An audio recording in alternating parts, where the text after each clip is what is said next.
All right, so how long have you been a part of law enforcement? Almost 23 years with Cedar Rapids Police. How many driving incidents have you responded to in the last 6 months? In the last 6 months, not as many, just because I'm at school. This is my full-time position, so I don't respond to a lot of calls anymore. But when you're a street officer, there's quite a few.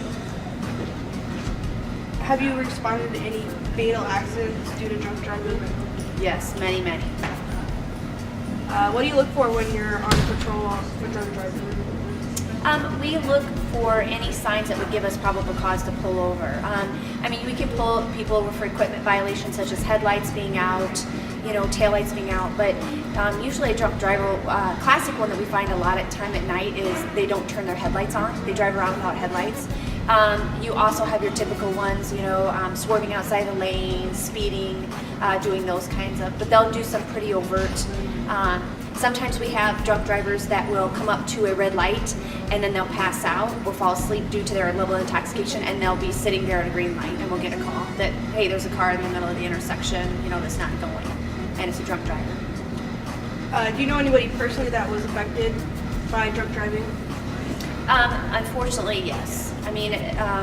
Because there's so many arrests for drunk driving throughout the United States and even in Cedar Rapids, it's going to touch every one of us at some level at some point.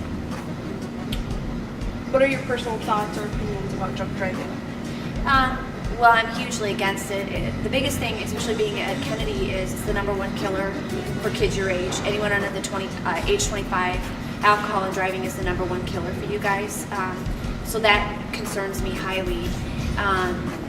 The frontal part of the brain doesn't completely develop till about age 25.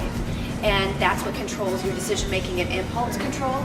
And so when that's still not developed, and then you add alcohol to it, and then a 2 or 3 ton tank, which is a vehicle, and you get behind there, that's going to be a disaster almost every time. So, and they say that 80% of the people you pass after dark are intoxicated at some level, and that's kind of scary when you think about it. So I'm very much against it.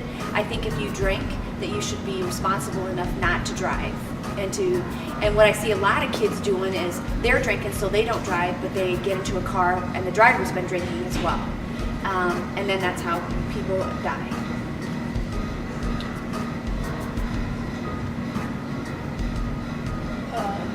Roughly how many vehicle-related deaths are related to drunk driving? About 1 every 53 seconds, someone's killed by a drunk driver in the United States. And that's pretty high.